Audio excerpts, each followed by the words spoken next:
ụmụ ibe ekene m ụnụ.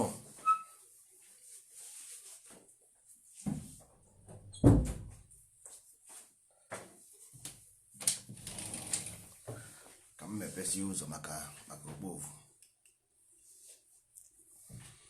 Ụmụ ibe ekene m ụnụ, ndị ndozi ọdịnala Igbo, nwanne ụnụ nwoke nọ nso ekene ụnụ. Ya sị na ọ ga-adịrị ụnụ na mma n'ụbọchị nke taata.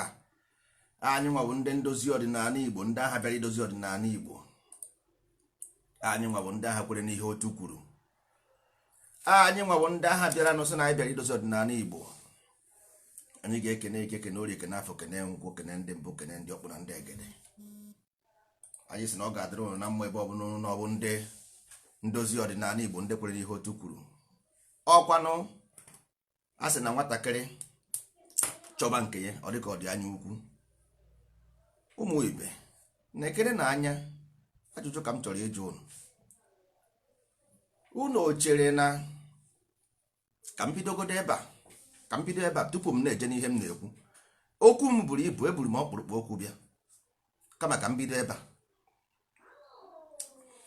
Unu chere na nna nna anyị because mana anyị na-ekwu ihe, some people ga-echekwa na a na-eme ha attack ma ọ something like that. Ọ bụghị eziokwu. Ịghọtago? Ọ bụghị eziokwu. Ọ bụrụ na nna anyị ha ndị wepụtara ọdịnala Igbo ka esi wee wepụta ya n'ọbụ otu anyị si eme ya taa, ka a si mee datin, nna iche na ya kara iru anyị aka? Kwa eziokwu, ọ gaghị iru anyị aka. Ọ gaghị iru anyị aka. Mana ị na-agwa ndị mmadụ today, ị na-agwa ha taa, ọ dị ha ka ọ bụ enwere ihe ọzọ ị na-akọ. Ọ bụghị eziokwu. N'ụwa mụ na gị nọ, on this earth we are, there are two things which is important here. There are two things very very important, two things. Then I call them. These two things are water and the air. These two things wu mmiri na ikuku. These two things. Ngwasịa gị, ngwa gị ihe mere Igbo adịghị mma, and there is diseases everywhere in Igbo. Now there is a place in our place called Okporo Hospital, St. Damian's Okporo, St. Damian's Hospital Okporo n'Ọlụ. Go that place today. The dead body, amamma ha omechie ka ha ka na-arụ ọnụkwa. The dead body in the mortuary is running in thousands and hundreds of dead bodies in that mortuary.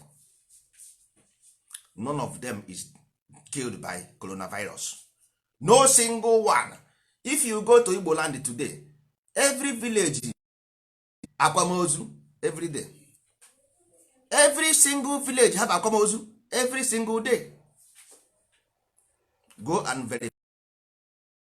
Now, onwekoro onye n'ime anyị jụrụ, what is killing these people? Have you ever asked what is killing them? None of you ask.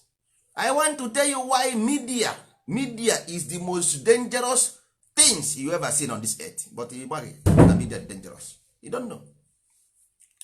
In our village, thousands are dying. Nobody want to know, and nobody cares why these people are dying. Go to Ugwu Awụsa North, thousands are dying in different kind of diseases, and nobody cares to know. Nobody. Go to Lagos, thousands of in the hospitals every blessed day, and nobody cares to know. Now media came with the nonsense, and everybody is writing on Facebook this nonsense.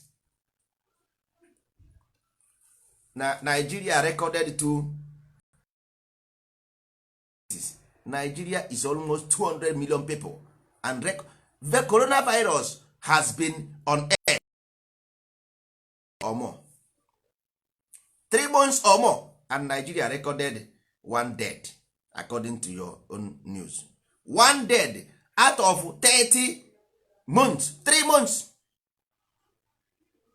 and there's some 30 I don't know what you call it, victim or whatever, or cases. When they use the cases this time around, one dead, 200 million people, one dead in the dangerous. You are telling me that this thing is dangerous, but in my village we recorded in a month more than 1,000 dead bodies, and it's not important. In Igbo land we record thousands of dead bodies in a day. It's not important.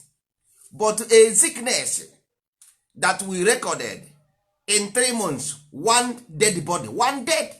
In 3 months, one dead. But in my village in Igbo land, we recorded thousands of bodies dead in daily basis. And we don't care about that. You see why we don't think? The one thing, most important thing on this earth is water, mmiri. In the beginning there was water. In the beginning there was water. Without water everything will die off. Without water everything will die off. I remember when we are growing, we go to stream to fetch drinking water. We drink water from stream and people do not die in our village. Go and check. When we drink water from stream, how many people died in our villages? We have lesser hospital in Igbo land then than now. We have lesser hospital in Igbo land when we go to stream to fetch water to drink. And today we drink pure water. I want to categorically tell you today that there is nothing like typhoid fever. Typhoid fever is nothing but molecular change in water. It's molecular change in water. What we call waterborne disease. That is what you call typhoid. Simple as ABCD. Go and number 2, the air we breathe. Ikuku anyị na-eku. Look at the environment. Na environment ahụ anya. Mara ma any breeze ikuru na this environment, can you survive? Ajụjụ ka m jụrụ gị. Look at the environment. Deti dị ebe ahụ ọ dịghị ka ikuru ikuku ebe a ị ga-adị ndụ. You are telling me about coronavirus? O nwere onye kuri nwanne, you are living by grace of God. I'm telling you. You being alive today is by grace of God. The two most important thing on this earth is water and air. You don't have them. You don't manage them. Nwanne, mmiri nwere ọwụ mmiri bụ the memory of creation. Every single creation on this earth memory bụ na mmiri ka ọ dị n'ime mmiri. And the mmiri abụ once ị ṅụrụ mmiri ọ o change your system. Simple. So mmiri ahụ adịghị mma, mara amara na your body is born a virus. It's as simple as ABCD. Your molecular, the cells of your body will produce something wrong that will begin to generate diseases in your body. Nwanne, ịma na-ekwu destiny, ndị mmadụ nwere ike iche na ọ just a story.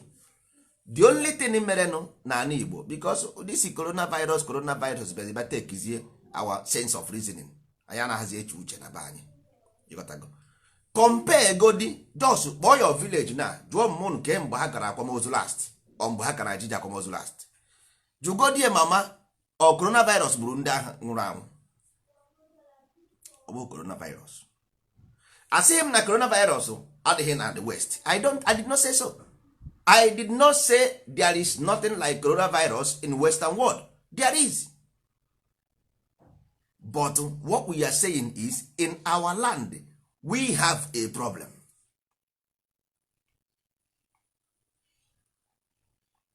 We have a problem in our land. We do not have environment, word of living. We cannot survive in that environment, my brothers and sisters. I'm telling you the truth. We will not survive in that environment because the two most important things, water and air.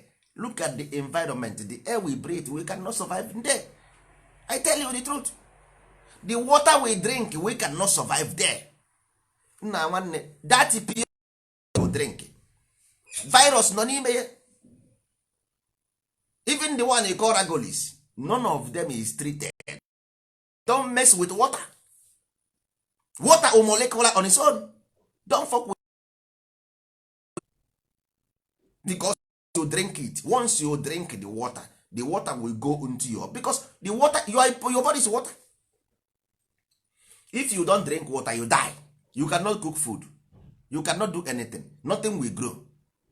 So water is the God you see. The visible God in afụ anya, the visible creator is the water. That is it. Because that water keeps you alive. The water, you can drink water for 20 days without anything. But if you don't drink water for 20 days, if you eat food, only have a ọnwụ na ị naghị aṅụ mmiri si na nri ka ị ga na-eri, irie nri, end of the day you will die from that food. You cannot even shit, you cannot even nuance yourself. It's as simple as that. In our land, how do we survive? We must take care of this environment that keeps us alive. I tell people about community service, they don't even ready to do anything. They are not ready to do anything. Everybody's lazy, mental lazy, physical lazy. Just, I don't know how they want to survive. How do you want to live? You cannot survive. My brother, you can't survive here. You cannot survive here. I'm telling you, inside your body, there is a fight inside your body between bacteria and virus already. In your body, there is a fight between bacteria and the virus. What keeps you alive is a bacteria. So once you go and produce nothing except from this thing your body is producing, that means your immune system will be weakened. Then virus will attack you. Straight ahead. Straight ahead. Once you weaken the immune system, virus is going to attack you. It's as simple as that. So these things are the things that are important to our society, not to coronavirus. Before coronavirus, we were dying in thousands. Before coronavirus, we are dying for diseases, preventable diseases, curable diseases. It's there. We don't have clean water to drink. We don't have good air to breathe. And we care about the coronavirus.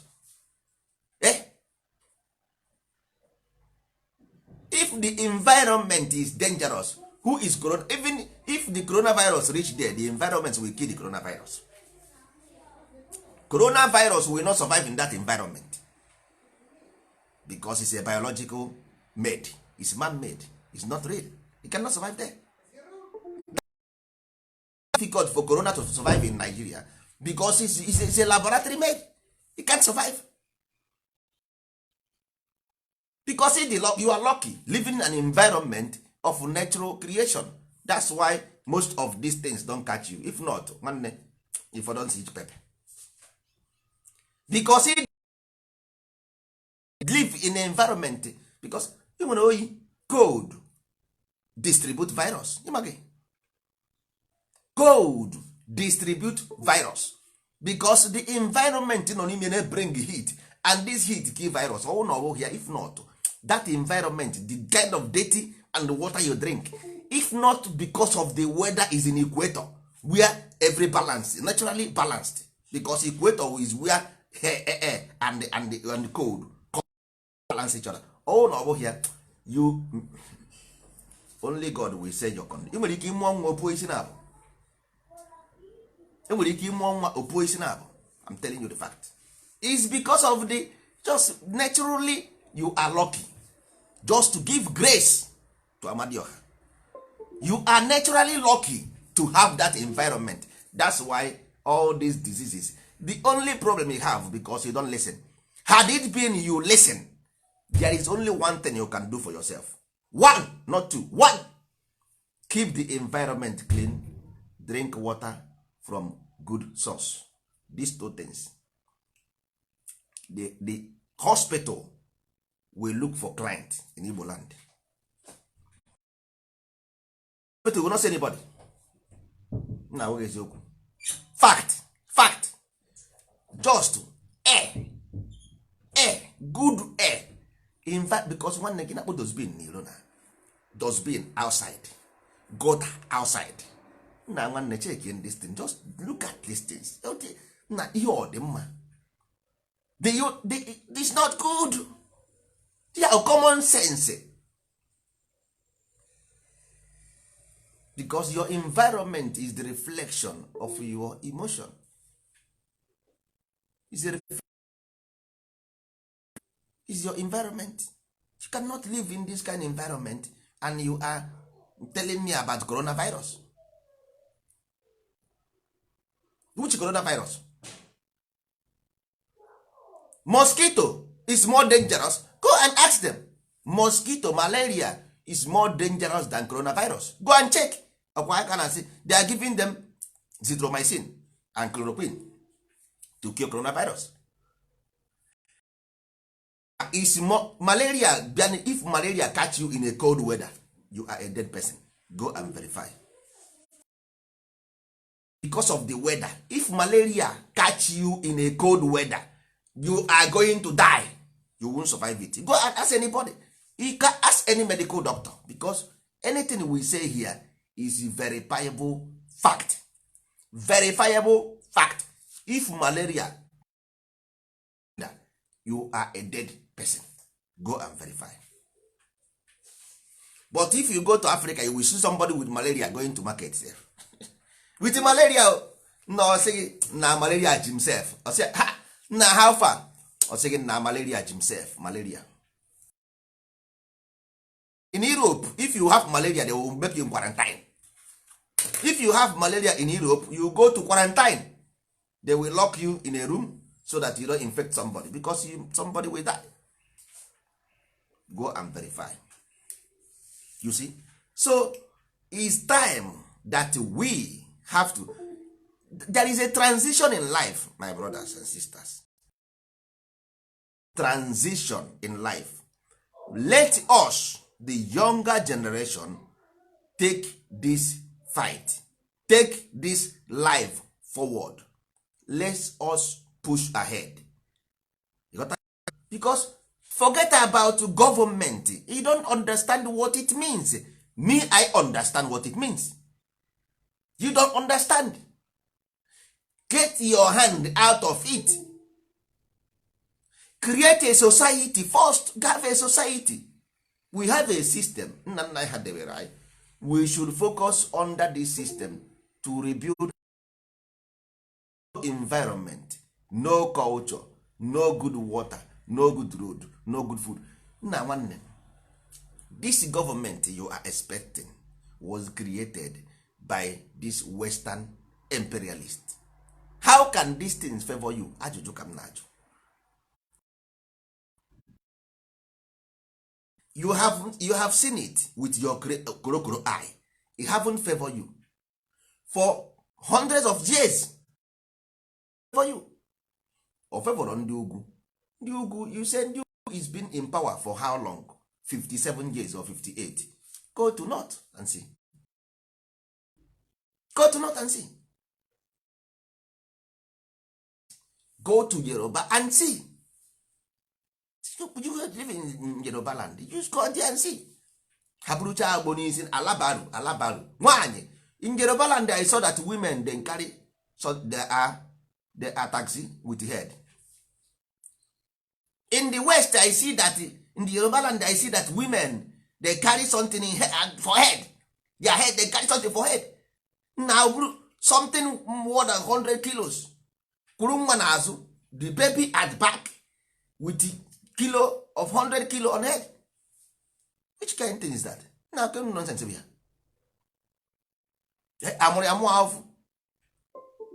Now Lagos is the capital of Yoruba land. In Lagos, if you see this thing in capital city of, you can never see that in Igbo land. You can never. You can never see such a nonsense in Igbo land, never, unless if you go and learn it. You have to go because you are good in learning and copying nonsense. I've never seen that kind in Igbo land. They call them alabaru. Amamihe alabaru n'onu Yoruba. Eburu 100 kilo n'isi kwọrọ nwa n'azụ. Sị m na ihe awụ ndụ na nwanne. Nobody, that thing did not favor anybody. So you don't have to blame anybody because it does not favor Dick, not Harry. But if you are telling our people that because the only way an enemy or an outsider will come into your house, if your house, if virus can only attack your body, then is weak. It's as simple as that. Virus can only attack a weak body. So he don't also you are weak. I'm telling you the fact. So the only thing that will make us survive as a people is this ordinary. You got to go. Ordinary religion of the people. You got to. This religion, you are just talking about science and technology as if you know what it means. Man, be careful with this Western world. You don't know. Be careful of this Western world. Ndị Igbo, ana m ahụ ka ndị Igbo na-asị ndị Igbo ị na-atụ ilu, onye Igbo tụrụ ilu, ndị Igbo tụrụ ilu, then our people go to dictionary or to Google and come back to me and say, my brother, ilu is a proverb. Mgbe jụọ ya sị, I ask question to the person. I said, in the Bible, who wrote proverb? Osim, he said, is Solomon. I say, do you know what is Solomon? Do you know what is Solomon? She started looking at me. I said, do you know what is key of Solomon? If you don't know, Google it. Do you know what is Temple of Solomon? You don't know. And you are telling me that ilu is a proverb. Stop using English to translate it. You got to go. So this is just, I'm telling you the kind of small where we misinterpreted our own language and misunderstood it. I am telling you the fact. Ilu is not a proverb. It's ilu, period. Either you understand or you don't understand. If Solomon wrote proverb, that means ilu is not proverb. Ilu means something else. You got to go. Ilu means something because Solomon means something else. Go to Google, go to you go there to find it. Go to your Google and type key of Solomon and see what is there. Or you type Temple of Solomon. Or you wrote, then you know that if Solomon wrote, ilu is not proverb. It's something. All these things we ga-esave anyị ọbụrụ this media, coronavirus, quarantine, stay at home, stay at house, close the church, close the school, close the this. Me, I don't care. That is not the case. The case is Igbo people, we need a way of life, we need a clean environment, we need a clean water. This is what I care for. Because this thing is the coronavirus will come and go. Coronavirus will come and go, but clean water, good road, good health, good food, if you do not put them in order, they will kill you. After coronavirus go, they will still kill you. It's as simple as that. So we have to begin to educate our own children in our own Igbo and understanding. Ana m afụ ndị mmadụ ha si nwanne ikwu ikiri simple means enwere ihe a na-akpọ okirikiri. Ikwu ikiri, just to put it to okirikiri, then ebe ihe anụnwa nọ, ebe this word nọ, where it located, where does it located? Ikwu ikiri located in meditation. It's as simple as that. Because Igbo okirikiri ka si about mental processes ndị mmadụ na-akpọ teleportation. There is nothing like teleportation, because that time ị na-eme meditation, what are you doing? You are teleporting. So onweghị onye na-eme ọkwa ikiri ọnọdụ ofu ebe disappear aga Lagos, all mentally ka a na-ekwu okwu, is about mental creation. So ikwu is nothing to do with magic or something like. Ikwu is meditative processes, meditative practices. You got to go all meditation practices, nothing more, nothing else. Because if you want to do something, there are ways you do them. Ndị Igbo si okirikiri ka a na-agba ukwu ose anaghị arị elu. It's about cycle. You got that? But ndị mmadụ all those things, yeah, one of example of the problems in Igbo culture. One of examples. Kedu ka mmadụ ga-esi echere na ọkụkọ, all those things, information. Wake up. We must wake up and take our land back. Ndozi ọdịnala. The only thing we against is ignorant. We are against ignorant. Look at our children. They don't know anything about Igbo. What is ilu? He will tell you proverb. What is ifo? He will tell you fairy tale, or I don't know what they call it. Tell you tales by moonlight. What is tales by moonlight? I don't understand.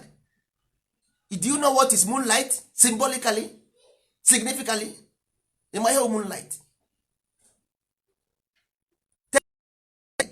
Moonlight, because moon is a reflection of sun. So why did he call tale by moonlight? Now, be careful of this language, you don't understand them. This is Oyibo. Oyibo. Be careful of this Oyibo. This language is not good for you. You don't understand them. Ndozi ọdịnala is here. Our own job is to listen. So number 2, this internet is making nonsense. So ụmụ ibe, most important thing for us is our land. Our land is very dirty. The air we breathe is dangerous. The water we drink is dangerous. These two things, we must respect them. That is the only thing that holds our life, not coronavirus. The only thing that holds our life is water and the air. Not China, not US. There is nothing, no single virus that they will bring that will affect us in that land. No single one, not even atomic. They will keep on producing. They will keep on. They will never stop. Because there is what we call economic war going on this earth. There is war of supremacy going on this earth. You gotta go. But do you know why they influence African nations, African countries? Because they created it. Because do you know how many flights ndị Nigerians know everywhere on earth? Nigerians know everywhere on earth. So once there is a problem on the west, they will tell all those their colonized country what to do. Because if not, they will stop giving you visa, and all those politicians will not go to abroad. Not because of you, because if they deny visa, those politicians will be affected. You got to go. That's why if they say something, they will force you to implement the law. Yes, because they created it.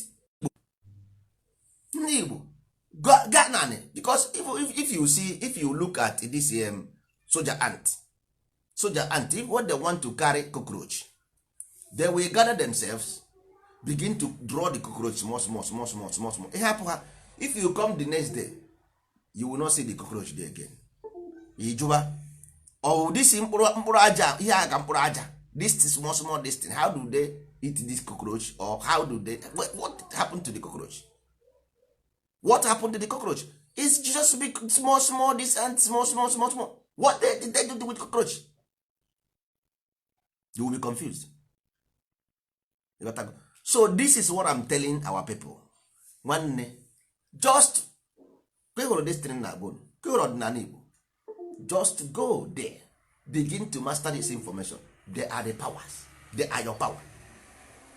Because otu ntị ndị mmadụ na, this is what I'm telling you. I told you now that ilu is not proverb. Once you understand ilu, now you become superior than those people who understand this as proverb, because you know something they do not know.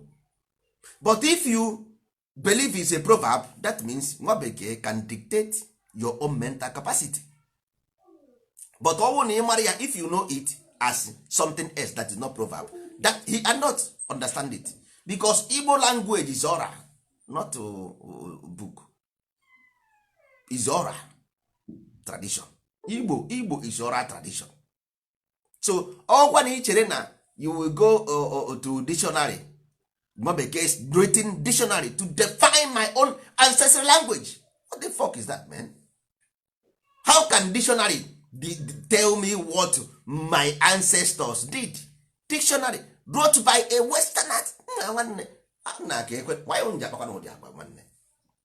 Somebody will go to dictionary and tell me meaning of my own asụsụ nwa nke mụnwa. I can't take it. You got that? Because I don't know who wrote. Anybody can go to Google and write nonsense. Go there and see now. They will tell you Amadioha this, that, blah, blah, blah. They will tell you Eri this, the kingdom of Eri. He married 20 wives and do that, Ndi this, Ndi that, and blah, blah, blah. Nonsense. You want me to take that as a culture? ROC is this, ROC is that. Nah, man. ROC simple means source of evil. ROC. Simple. Not Amadioha is not ROC, not Chukwu, not no. They are not. Bro. And they can never be. Because we don't understand these things. IHM ROC. How about ROC? Because in Igbo cosmology, they are written. ROC have their meanings. These things have their meanings. They are creative power, the creative energy. Ọkwanzu nzu ahụ mmadụ, emotion, arụ gị, body is nzu ozu bụ nzu, something that is not move does not move. Ihe na move. You got to, so this Amadioha na-epush ọwụ nyanwa bụ moto na-epush this thing, ọwụ njini ka ọwụ njini moto na-ebu ozu aha iwe ozu ịma ha na-akwa aka, ịma ha na iwe ozu na-akwa aka. Don't you know that you are the dead body? You are just like a car being pushed. Ịma gị. So all those things are something that is pushing you, because every single thing that is moving, something must be pushing it. That is in physics, pure physics. So it's not ROC. ROC, when you finish Erosiana, you wufu ahịhịa, kpofu ahịhịa he kpofuru. That is ROC. Because after you drive the car finish, you have exhaust. What's not contaminate ozone layer. As an exhaust, now they will stop producing a diesel car. Who don't know that this exhaust smoke is affecting the environment? Who don't know that? That is what they are telling you. Your behavior, the akara agwa na-akpa na habata ofuma. The source of the agwa na-akpa na habata ofuma. All exhaust, because exhaust na contaminate the environment. You got to go. That is simple truth. As above, so below. So your attitude and behavior, just after doing anything, because once you bring this thing inside your head, if you apply, you got to go. It's just like after motor grinded the engine and all those things, the exhaust goes out. So agwa is just exactly the same thing as exhaust, because it's exhaust. Iwepụta gị after the character imesigo n'ime rụsi ọrụ, because ọ ga-abịa gị n'isi ichesi imezi ya ibupute bụzi agwa ahụ na-akpa you got to oil exhaust. So ọnwụ na ị were renewable energy, refined energy, renewable energy dị mma were rụọ moto, nwanne ịgba exhaust ọ gaghị ebu dangerous, ọ gaghị destroy the environment, ọ gaghị destroy anything. So if you have good information in your brain, after everything your character will be good. You will not destroy any environment, because your environment is destroying the same way the smoke destroy the planet. So the same way the character destroy your society. So nobody did destroy it. It's because of the contaminated information you have. You use it to destroy your society. Nobody did destroy it for you. You did. It's as simple as that. This is pure science. The same way I'm telling you today that the water you drink, if you mess with water, the molecular of the water will change and poison you. So if you mess with your mind, the molecular of your mind will change and poison you, and you will die untimely death. As above, so below. As within, so without. So if we are ready to have a better society, we can have them. Sun shine and the sun goes down. Everything that goes up must surely come down.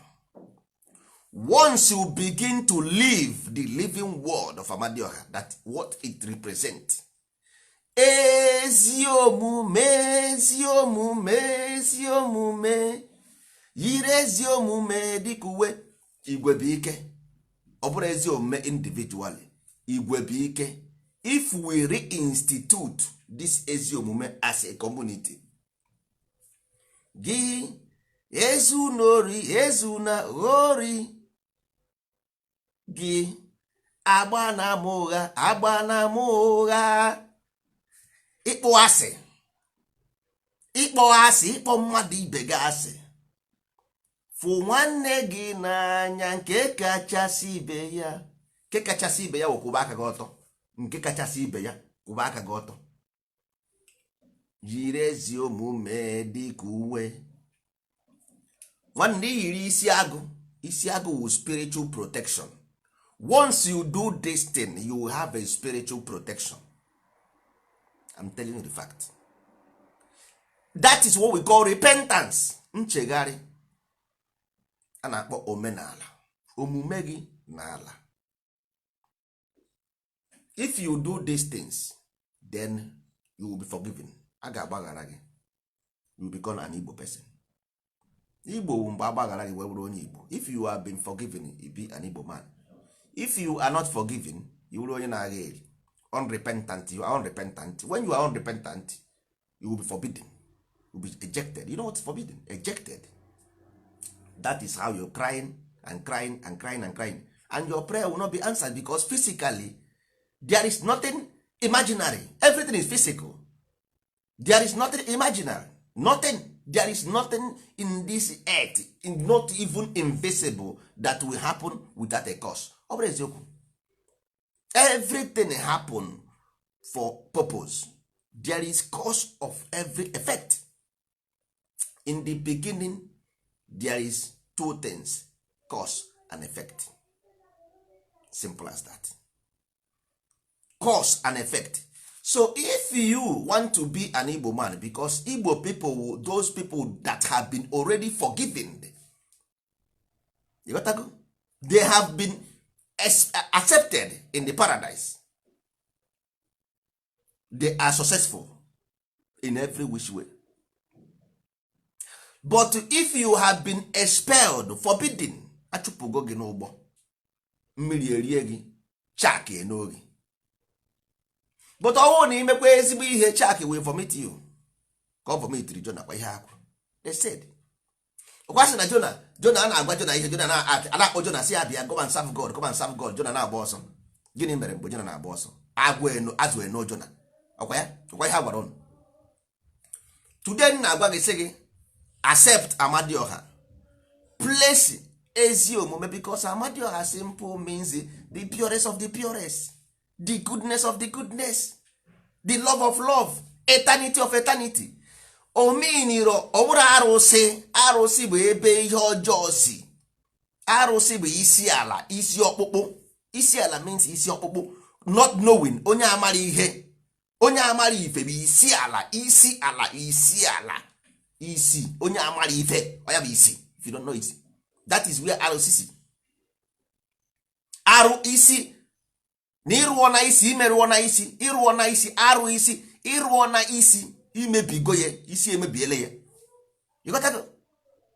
So o kpee gị ikpe, arụsị next thing ọ ga-ekpe gị ikpe, you will be judged. You got that?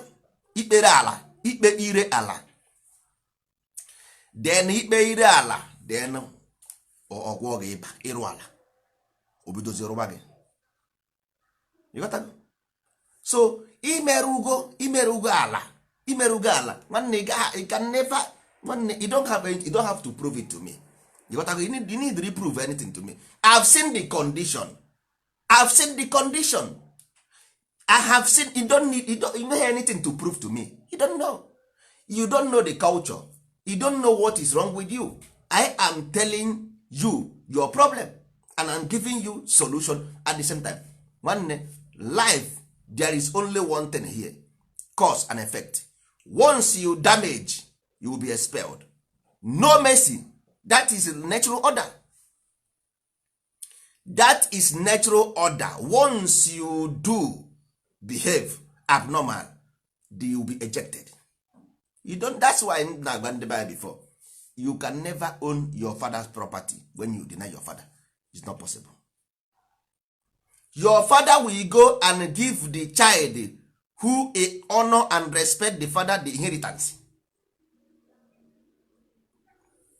Enwere this thing in Igbo language, enwere ihe anyị na-use about the feminine mind, the emotional mind, which is the left brain, does not inherit his father's property. Ndị mmadụ check more physical nwaanyị ka a na-ekwu maka ya, ha deny my property. You got to, a na-ekwu about, because left brain symbolizes emotion.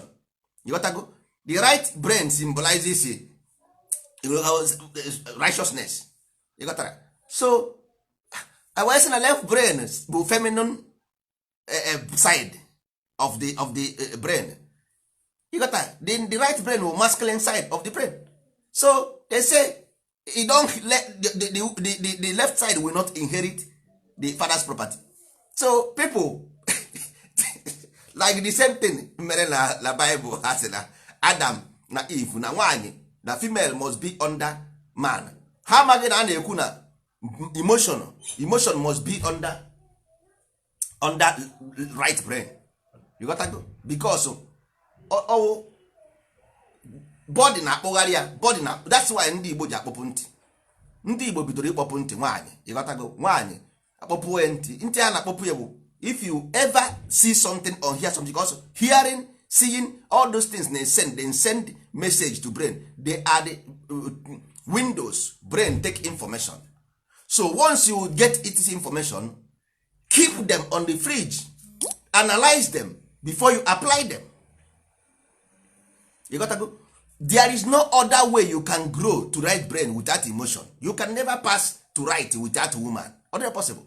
So that's why they have to tell you this. Through woman, you have to go and see the father. You can never see the father direct. If you want to see Amadioha, you must pass Allah. You can never go direct and see Amadioha. Other possible. You must pass through Allah. Allah offer. You must pass through Allah. You do offer, you do offer here. You will then you see Amadioha. If not, you can't have it. That's why human being come through woman. So no emotion, no spiritual awakening. But to control this emotion, then this emotion will give you good answer. But if you don't control the emotion, you are going to be destroyed.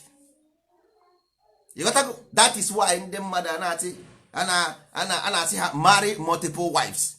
Our physical woman na-ekwu with the emotion to multiply the emotion so that you can grow above it. Preserve them.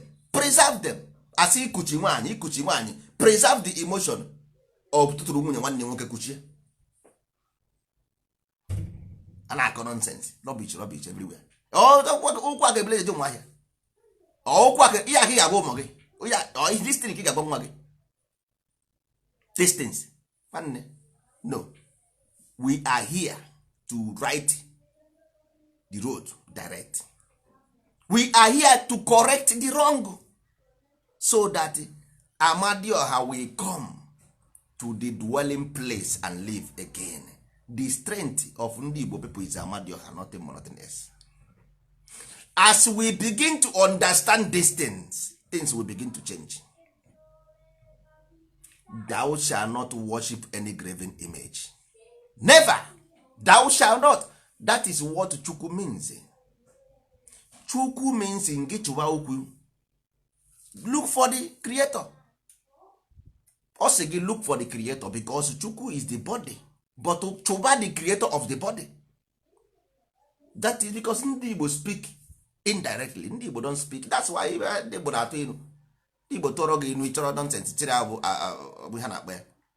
So proverb. Ndị Igbo directly tell you that Ngichua Okwu, Chukwu, Ngichua Okwu. Look for the creator. Ọ na-agwa gị because mụnwa wụ nọ nso nọ ebe a na-agwa gị look for the creator. Ị na-achọ onye ihe apịrị apị na-efe. Isi ọ dịkwa gị mma. Ị na-achọ ihe apịrị apị, you are going to worship and hang on your wall. For what? For what? Why? Tell me the reason why you have to hang something molded on your wall and worship it. Can you tell me the reason? So you want this thing, something that you molded with your hand can rescue you, save you. Eh? How can something you mold will save you? I want to know. I don't understand. Amadioha have no image. Amadioha have no body. Amadioha is the source that everything be. Is the source that manifests every living thing, every goddamn thing. And this energy is divine, because the intention is the divinity, is to refine and produce the highest and noble human being. That is the intention. And once you begin to go direct to that direction, you will become one of the agents and one of the disciples, because that is the creator. It will come by direct to your mind, not non-source mind, but your own mind. Simple. There is no how a divine power will go to a rotten body. Not possible. There is no how a divine power can go to a rotten body. Your mind is rotten. How do you expect? You go to church every Sunday with a rotten mind, because when you don't understand that this thing is allegory.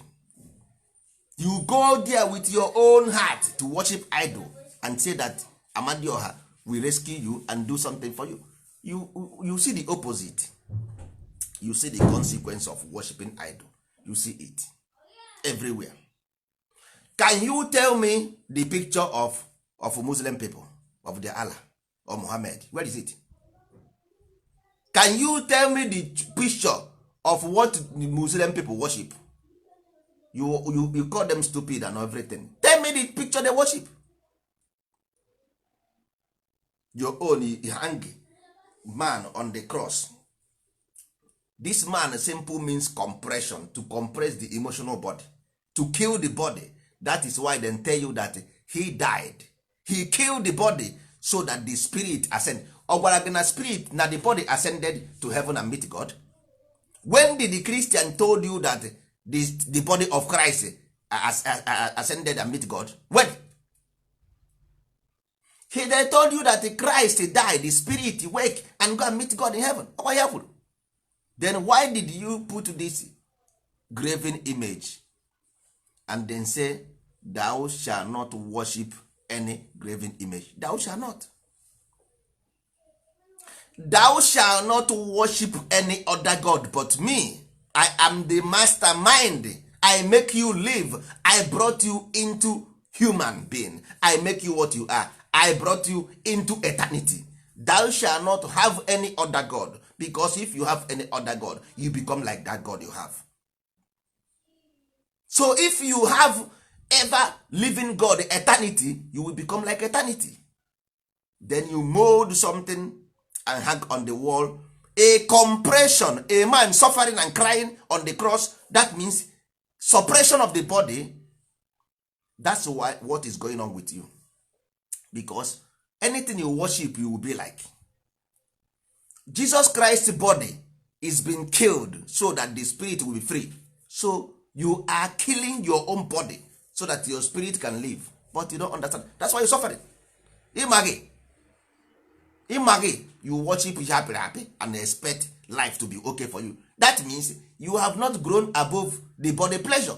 That is why you're suffering, because once you grow above this stress, then you will free your emotion from that nonsense. Then you will become the spirit that have been elevated from the dead body. Yes, exactly. Nothing more, nothing else. So ndị mmadụ the same thing ha na-eme ihe apịrị apị. Ihe apịrị apị ọbụla ihe apịrị apị nwanne. Anything apịrị apị bụ ihe apịrị apị. Mepere na omenala, mepere na ọdịnala, mepere na ụka. Anywhere you pere ihe apịrị apị, mepere na Judaism. As long as is a graven image, nwanne, thou shall not worship any graven image. Never. Not today, not tomorrow. Not in Christian, not in Judaism, not in Muslim, not in Igbo. Never you do that. Agara m seminary school. I went to seminary school. I was once a seminarian. That graven image simple means a compression of your emotion. For you to compress your emotion so that you can produce and develop a spiritual, higher spiritual knowledge. Simple. Because if you leave the emotion running up and down, there won't be something like implode. Because if there was implode, or like volcan is an implode. You gotta go. If you see the fire comes out as a character and behavior, you gotta. Jesus Christ simple means one thing: divine body make holy, nothing more, nothing else. There was no man called Jesus. Never. Our people are just fully behaving abnormal. You got to go. Amadioha is not any arose. Amadioha simple means Ama and the Oha, which is unification of God and man. Ama and the Oha. Then the in between is the master. Any person can be the. Once you master this knowledge, you become that the in between Ama and the Oha. Simple as that. Because Ama was something you don't know. Ama will hear mara mma. You got to go Ama will knowledge. You got to. So there is something difficult here to understand. The only thing when your mind has been channeled towards a wrong direction. So that's why you found it difficult to understand. Anything the difficult here. There is nothing difficult in these things. Nothing. Absolutely nothing. Asụ na onye kwechi ya ekwe.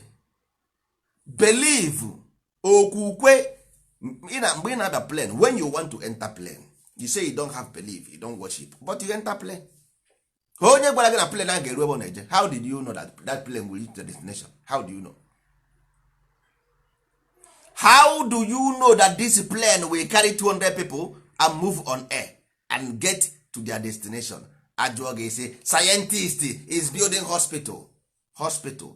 Do you know that hospital you see, every single information in that hospital is from the Bible taken? Do you know that? Do you know that? Ndị nkịtị everywhere. Do you know that every single thing those people you call scientists were trained by those priests in Rome, in Greek? Those people who went to Egypt, Africa to study, they are the people who train those scientists. Every single information they get from our ancestors, every single one. I cannot lie you. So we have them. As long as whenever you grow to that level of their understanding, you have those information. They will bring it and give it to you. As long as you grow to that level, they will come to you. Because the same way in afọ ala ahụ bụ ebe Amadioha ji afụ ụzọ. The same way ngịnwa with the body your ancestors used to see. Anya gị ahụ iji afụ ụzọ anya ancestors gị ji afụ ụzọ. Ọnụ iji ekwu okwu bụ ọnụ ha ji ekwu okwu.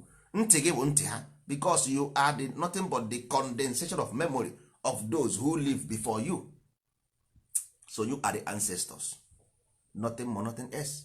And the ancestors only have access to Amadioha, not you, because all through your mind you get to the creator. You cannot get to creator with the body raro. Your human being body is mess, is dustbin. This thing can never see the kingdom of God. Only the mind can see the kingdom. So, and your ancestors, if your ancestors is in paradise, you can never go to hellfire. It's not possible. Because they will guide you, they will direct you, they will give you, they will nourish you. But if your ancestor is in hellfire on purgatory, man, you cannot go to purgatory on hellfire. It's as simple as that. Ndị Igbo si onye nna ya na anaghị anaghị eje ọkụ mmụọ. Ị na ya before. So if you found yourself in difficult condition and situation, nwanne chegharịa kwere n'ozi ọma ka ọ dịrị gị na mma. If you found yourself in difficult situation, nwanne chegharịa kwere n'ozi ọma anụnwa anyị na-ekwu. Rapụ ife nke ụwa.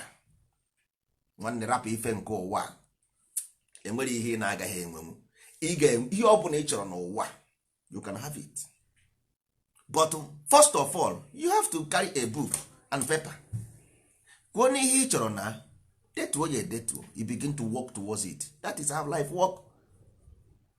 You got to go. Ihe ị chọrọ n'ụwa, write it down, begin to work towards it. Nwanne ndozi ọdịnala bụ ihe ọma. Because our foundation is based on this thing. No external foundation. Our foundation is ihe m na-agwa all the time. Ntọ na akara. Ntọ padlock, which is once a mụrụ gị n'ụwa, you have been trapped. Yeah, simple. Once you have been born here, nwanne ịba na nga. Once a mụrụ gị n'ụwa, ịbago nga. Period. Ịtọgo. Nkịta tọgọ kpụkpụ anya baa na n'ọrụ. Nkịta tọgọ kpụkpụ anya baa na n'ọrụ. Nkịta atọgọ ọkpụkpụ anya abago n'ọrụ n'oru. Ọrụ bụ oru.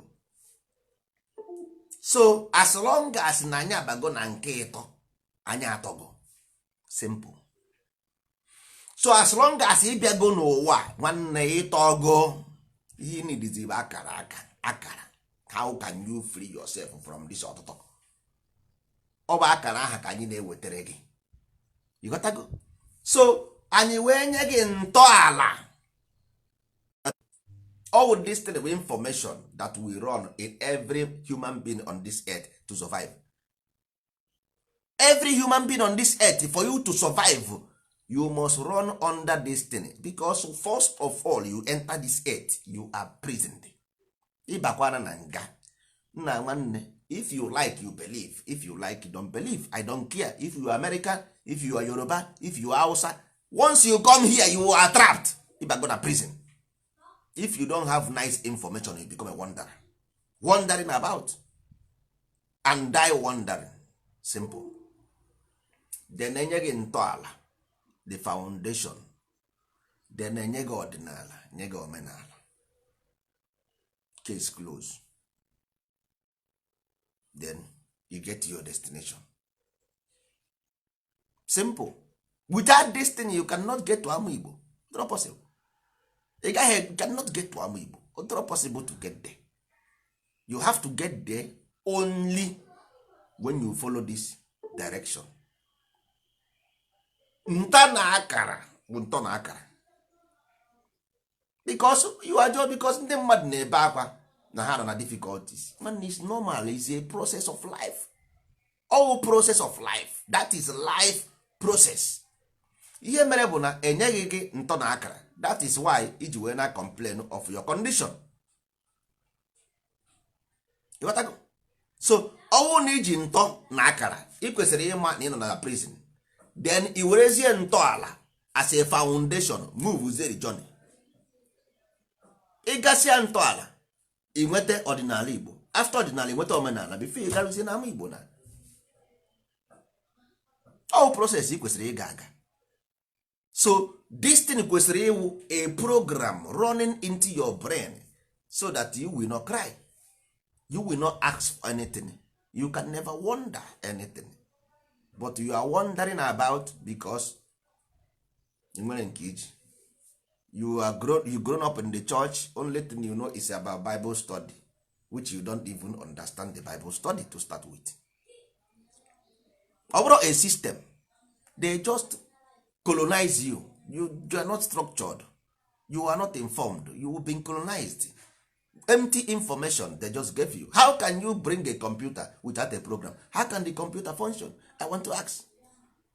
How can a computer without a program functions? We just think. That's why you see us shouting coronavirus as if we know what is corona. What is the coronavirus means?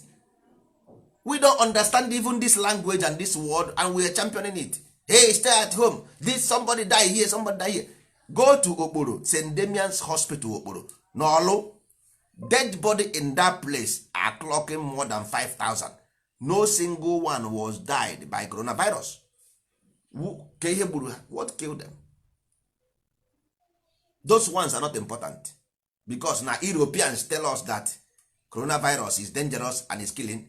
So and typhoid fever becomes no more dangerous. Malaria becomes no more dangerous. Ndị na-akọ nsị, according to ndị ụka, ndị na-akọ nsị, eche ma nsị asị nsị wụ dangerous. They are afraid to go to Igbo land because they will poison them. So poison is no more dangerous. Is coronavirus, is virus not poison? Is virus not poison? Ụmụ Igbo ka nna ajụ, is virus not poison? So virus is poison. Ajụjụ ka m na-ajụ na I'm asking our people, please, because our system must run under this thing m gwara gị.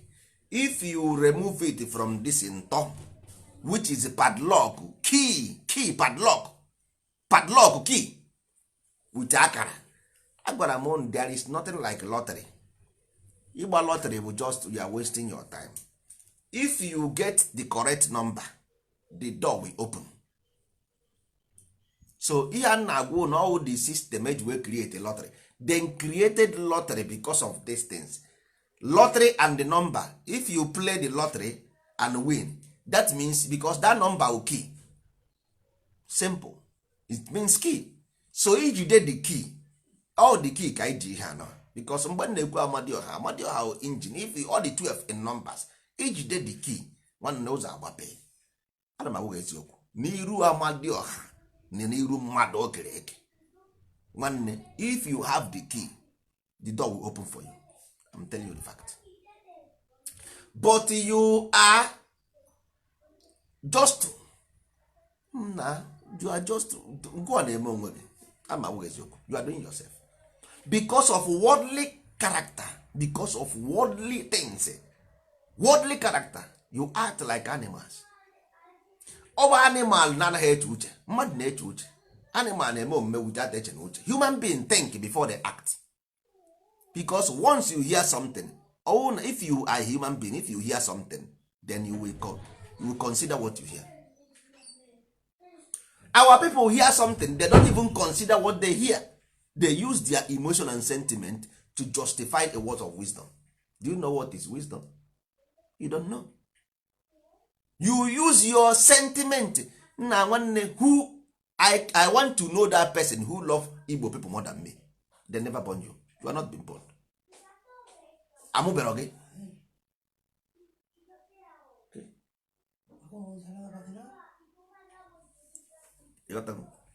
I have never seen that person who love Igbo more than me. I've never seen.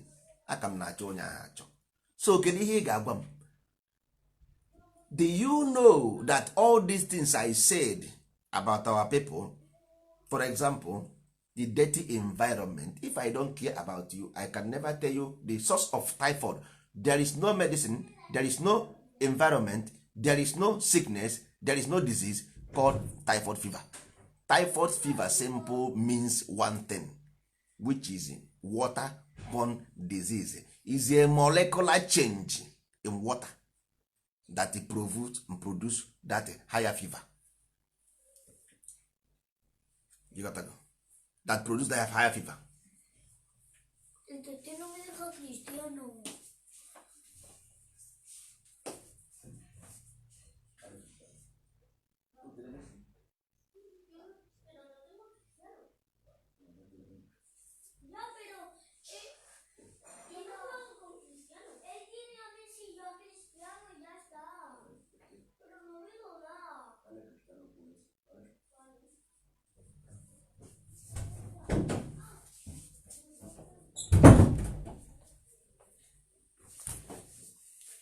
So ụmụ ibe dịka m si na-ekwu, as I was saying, nothing like typhoid fever.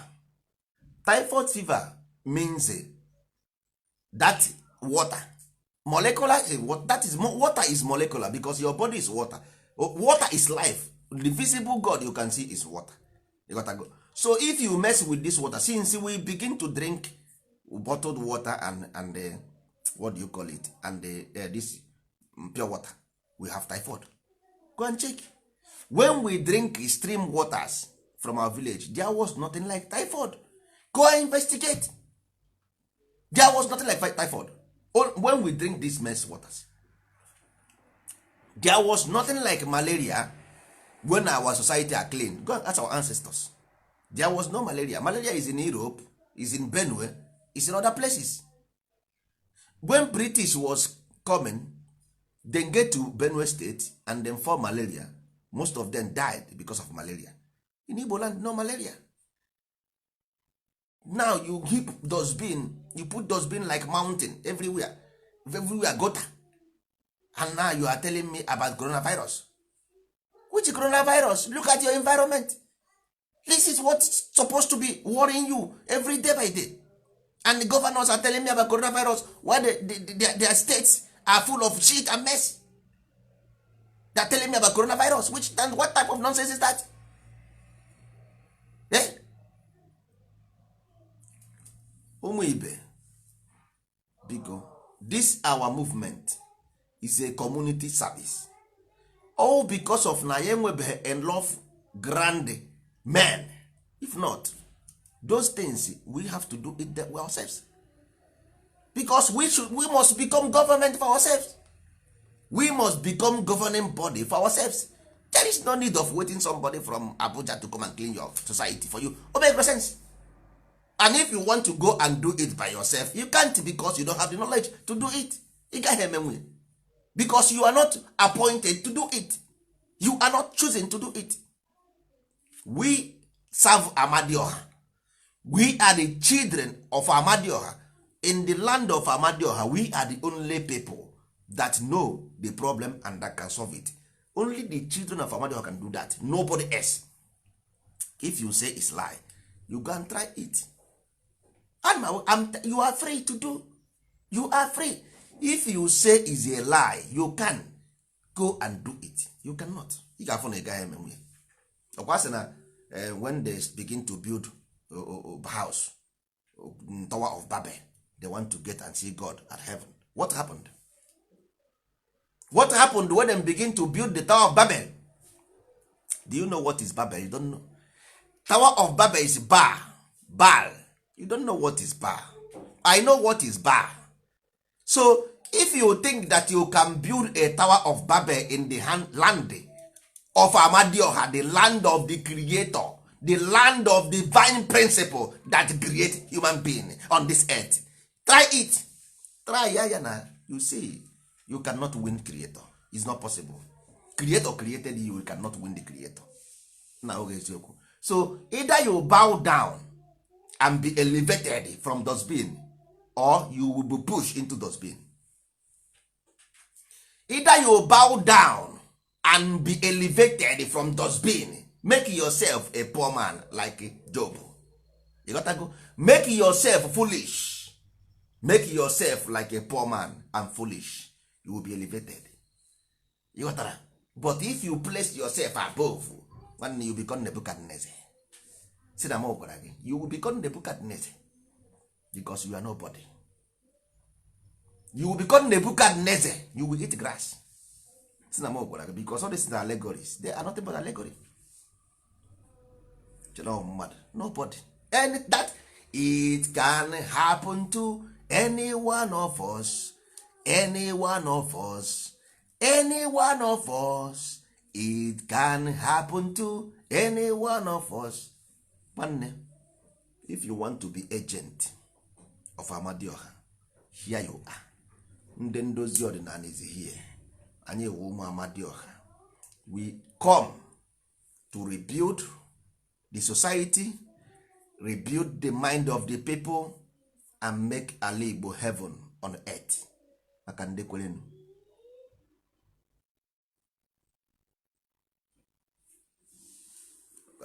asị nwe ndị na-agụ egwu si mgbe ifufe ga-efe osisi kpọrọ nkụ ga-ada, mgbe ọnwụnwa ga-abịa a ga-amata ndị kwerenu.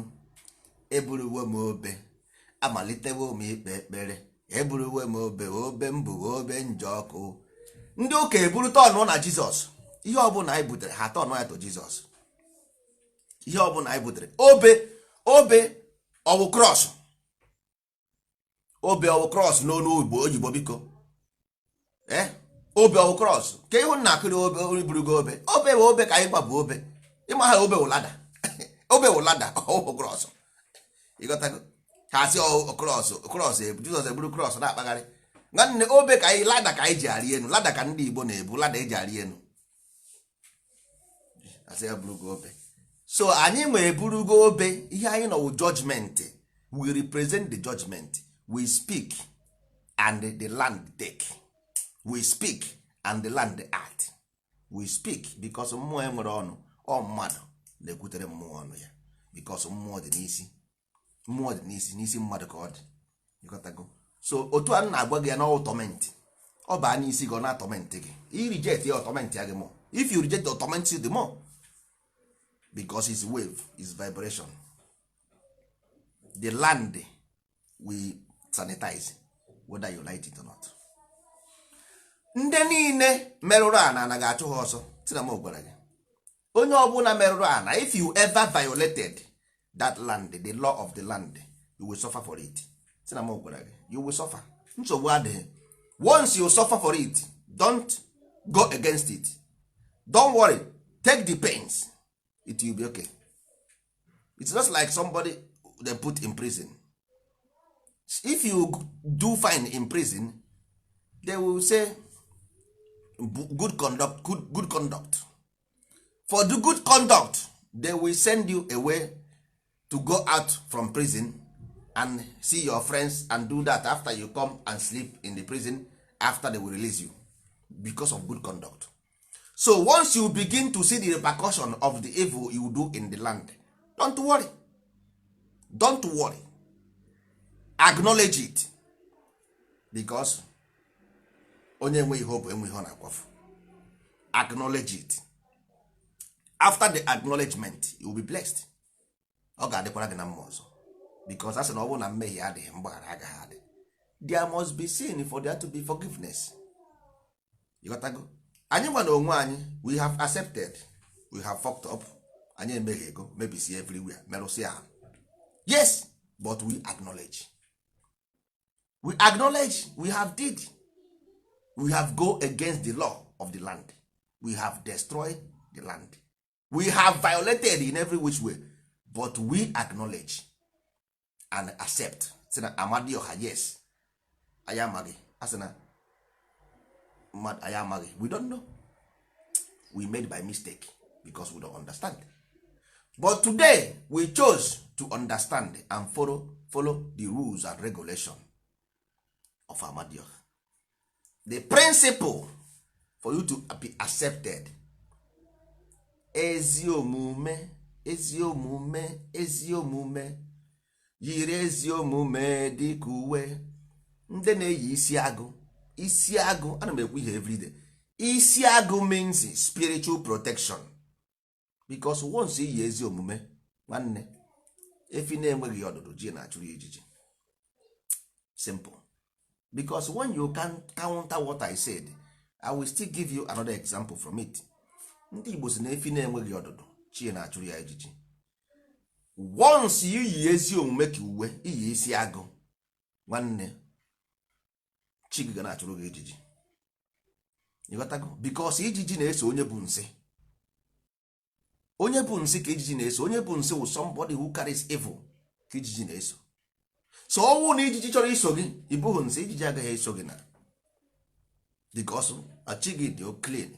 Your chi is clean. So ijiji agaghị abịa, ihe ọjọọ agaghị abịa kwute gị, because our attraction and repulsion is all about repulsion and repel and attraction. If you bring a magneto of two opposite, they can never jam. They can only jam when they recognize each other. They can jam together. That's simple as that. So onye na-enweghị hope enweghị ọ na-akwafu. onye na-enweghị ihe obu enweghị ihe ọ na-akwafu. Jiri ezi omume dịka uwe. Nwanna agba na-ama asị gbagide mmadụ ibe gị, agba na-ama ụgha gị, agba na-ama ụgha, agba na-ama ụgha, because life, who created you created the person as well.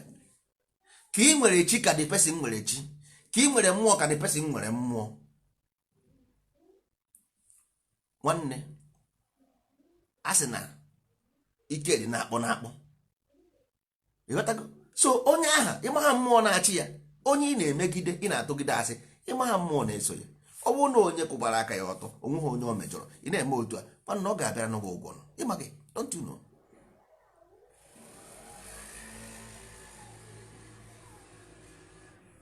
Ọ ya mere ji sị gị agba na-ama ụgha, agba na-ama ụgha, agba na-ama ụgha gbagide mmadụ ibe gị. Ọ bụrụ na enwere ihe ọjọọ onye a mere gị, ka ihe na-agbara ama ụgha gbagide, why?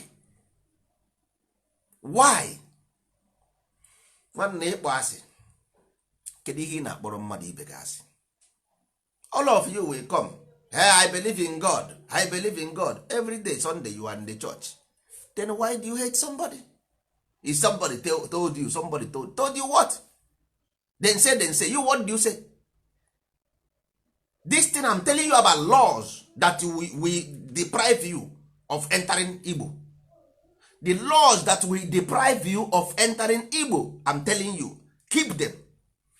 Nwanne, Igbo asị is one of the foundation and fundamental law of the earth, which is Igbo apply as their principle. Igbo asị is among. Don't hate. Don't nobody. Onye kpọọ ga-asị ya dịbara ya. Ọmụnwe bụ nkwue, ọmụnwe bụ nkwue, kwankwube ife nna ji emere nwa ya ife. Ọmụnwe bụ nkwue, kwankwube ife nna ji emere nwa ya ife. Ọmụnwe bụ nkwue, na ntị mebụlụ ụzọ achọ okwue. Onye chọọ ma ọ dịrị ya, pọtị ma akpala agwa eje ebe mmụọ, ke mmụọ na-eme dịrị mmụọ. Nwanne akpọ na mmadụ ibe gasị, rapụ ya aka ya na mmụọ mebe ife, nyakpụwa gasị, nsogbu adị. Let the person be the one to hate you. Thou shall not hate. Let the person be the one to hate.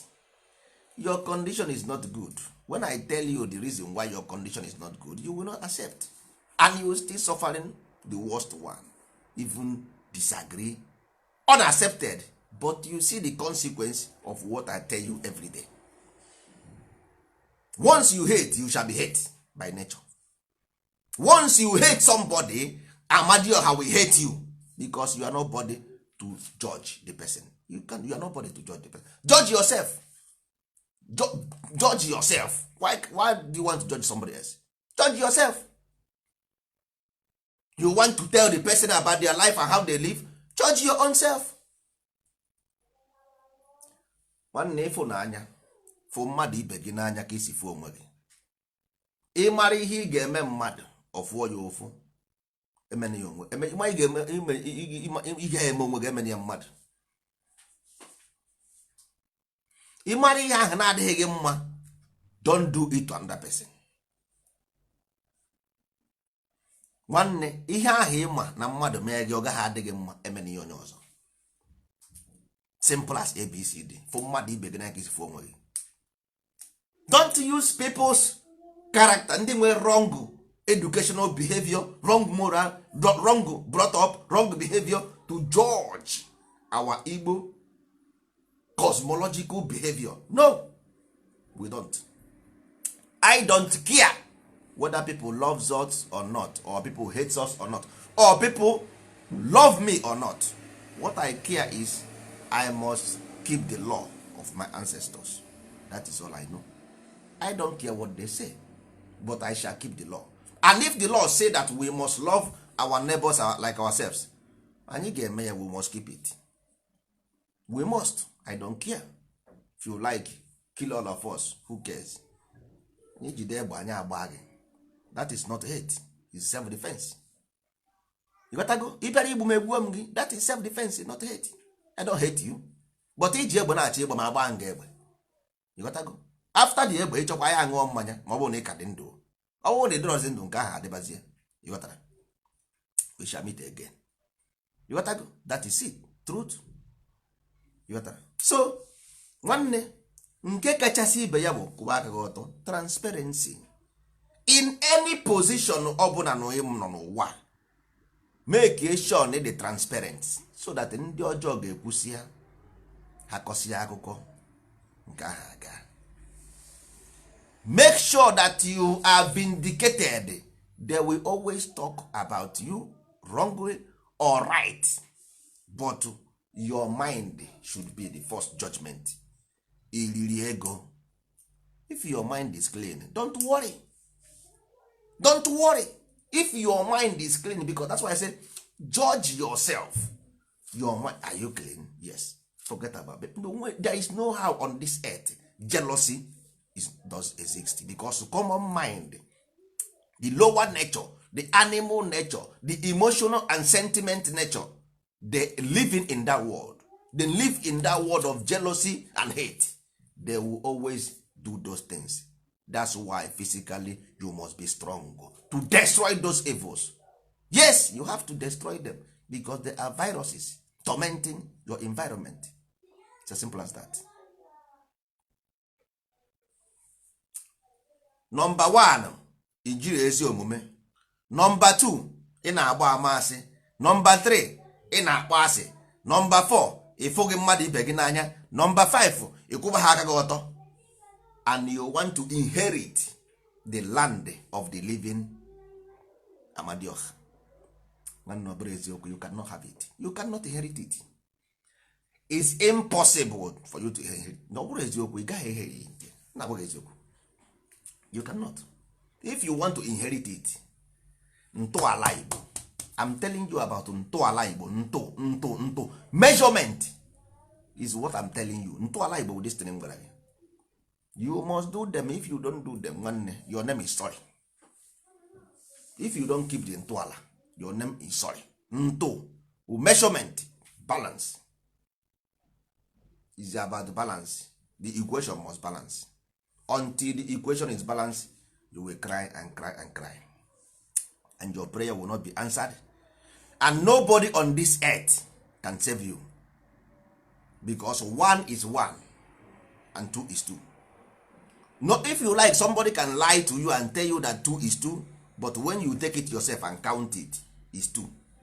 So your condition is that way, and nobody can change the condition unless you change the frequency and vibration that put yourself in that 2, that frequency and vibration will increase or will reduce, so that the number will change.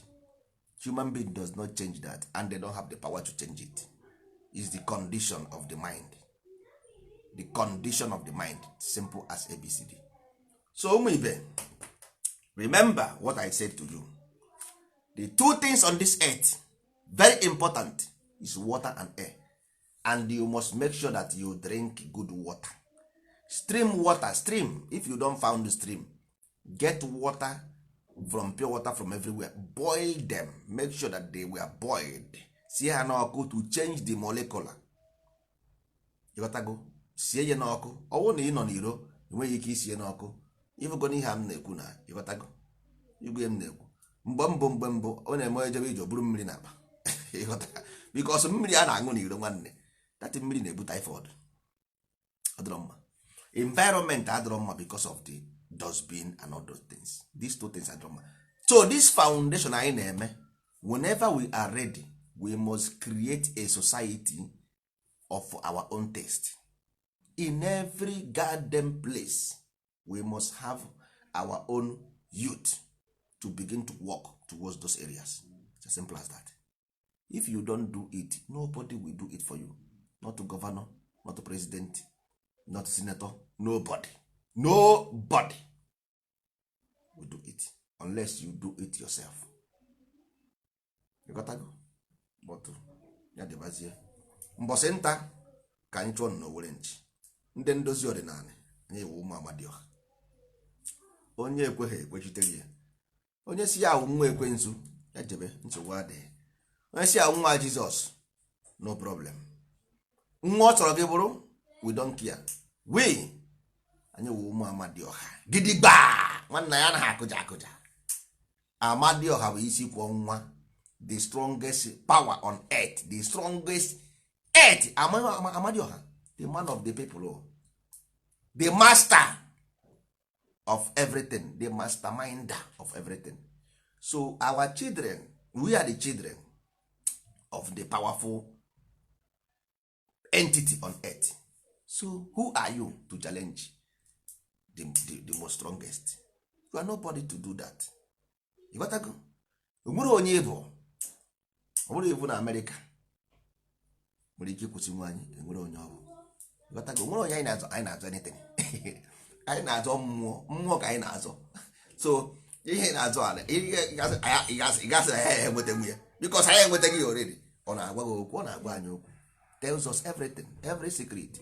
Ihe ga-eme echi ọ na-agwa anyị, ihe ga-eme nwanne echi ọ na-agwa anyị. So enwere power to stop them. Ya dịkwara unu na mma.